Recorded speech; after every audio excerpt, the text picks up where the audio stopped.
Assalamualaikum warahmatullahi wabarakatuh. Perkenalkan, nama saya Muhrizky Agasta dengan NIM 201805100438. Di sini saya akan menjelaskan mengenai perkembangan peradaban Islam di negara Turkmenistan.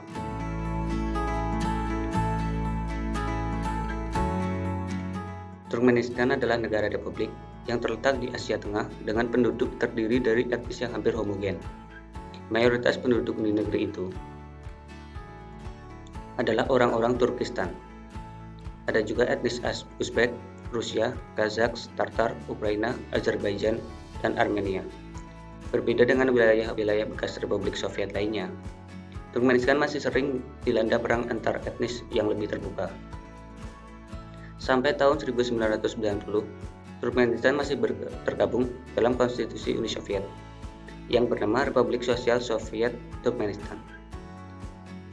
Turkmenistan terletak di Asia Tengah dan berbatasan langsung dengan Iran di selatan, Afghanistan di tenggara, Uzbekistan di utara, Kazakhstan di barat laut, dan Laut Kaspia di barat. Sebagian besar wilayahnya merupakan hamparan gurun pasir Karakum. Negara ini juga memiliki cadangan gas alam terbesar kelima di dunia. Selanjutnya adalah lambang negara dan bendera negara Turkmenistan. Bendera negara ini memiliki warna hijau dan simbol bulan sabit dan bintang di bagian atas dengan motif berbentuk vertikal di bagian kiri bendera. Warna hijau dan bulan sabit menyimbolkan Islam sebagai agama mayoritas penduduk Turkmenistan. Bintang berjumlah 5 dan simbol-simbol ornamental di bagian kiri bendera juga berjumlah 5, menyimbolkan 5 kelompok suku Turkmenistan. Daun zaitun yang terletak di pojok kiri bawah bendera menyimbolkan sifat rakyat Turkmenistan yang cinta damai. Dalam wilayah administrasi, Turkmenistan terbagi dari 5 wilayah administrasi.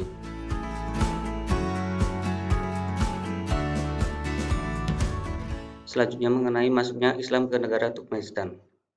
Islam diperkenalkan di Turkmenistan selama periode penaklukan Islam oleh Khulafaur Rasyidin, yakni pada masa Umar bin Khattab dan Utsman bin Affan.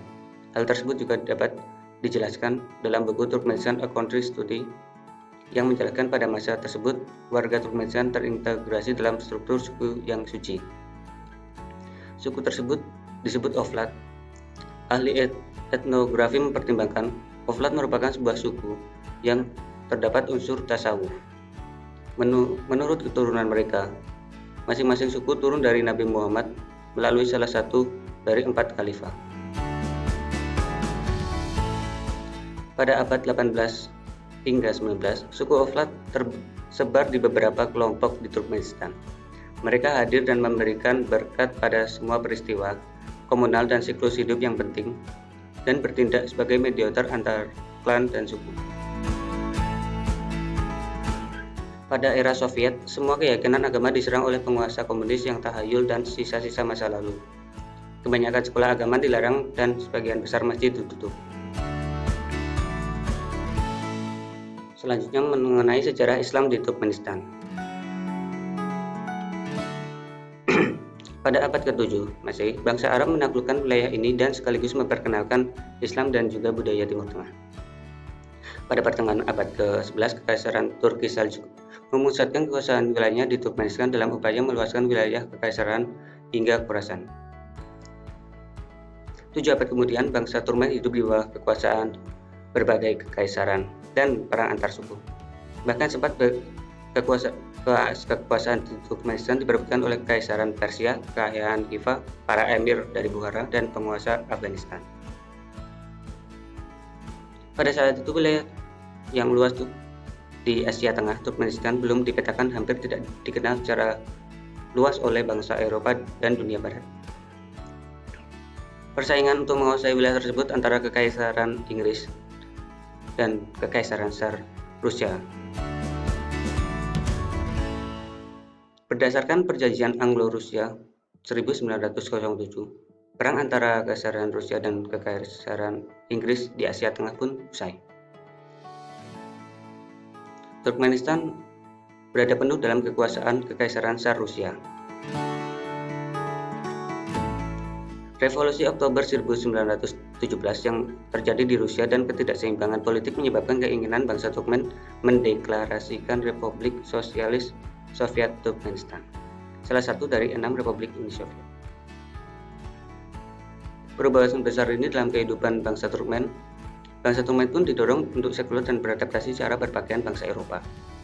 Aksara yang digunakan dalam bangsa Turkmen pun diganti dari aksara Arab kuno ke Latin, yang menggunakan aksara Siliri. Namun membawa bangsa Turkmen untuk meninggalkan cara tradisional mereka untuk mendukung komunis tidak sepenuhnya berhasil hingga tahun 1948. Ketika Uni Soviet mulai runtuh, Turkmenistan dan Republik Asia Tengah lainnya cemas akan keadaan negara. Karena mereka membutuhkan kekuatan ekonomi dan pasar umum dari Uni Soviet untuk bisa mencapai kemakmuran. Namun demikian, Turkmenistan mengumandangkan kemerdekaannya pada tanggal 27 Oktober 1991 dan merupakan republik terakhir Soviet yang memisahkan diri. Pada tahun 1991, Turkmenistan bergabung dalam Persemakmuran Negara-Negara Merdeka, sebuah organisasi internasional yang anggotanya terdiri dari negara-negara pecahan Uni Soviet.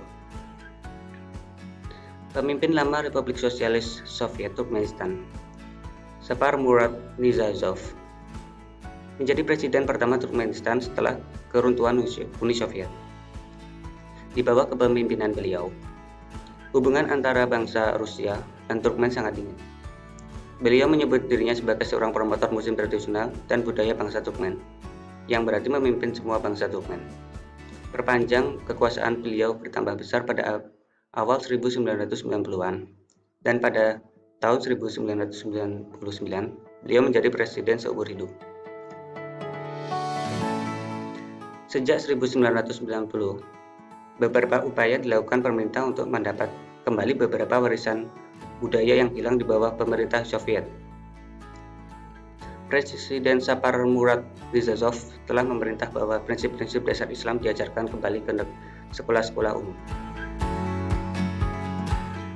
Lembaga keagamaan termasuk sekolah-sekolah dan agama dan masjid bermunculan. Pembangunan sekolah dan masjid banyak memperoleh dukungan dari Arab Saudi, Kuwait, dan Turki.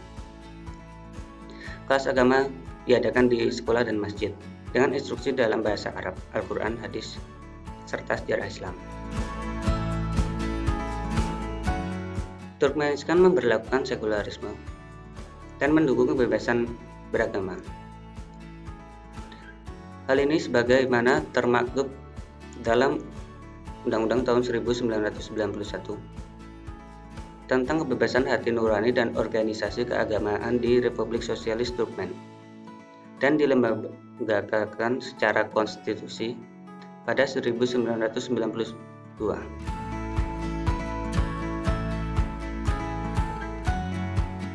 Presiden Turkmenistan Sapar Murat Nizazov meninggal dunia pada 21 Desember 2005 tanpa meninggalkan pewaris. Hal itu menyebabkan Turkmenistan harus mencari pengganti sebagai pemimpin negara di negara tersebut. Seorang mantan wakil perdana menteri yang dikabarkan ada anak tidak sahnya beliau, Gurbanguly Berdimuhamedov, dipilih untuk menggantikan beliau pada 11 Februari 2007 melalui pemilihan umum. Hingga sekarang, Gurbanguly Berdimuhamedov memimpin Turkmenistan sebagai salah satu negara di Asia Tengah.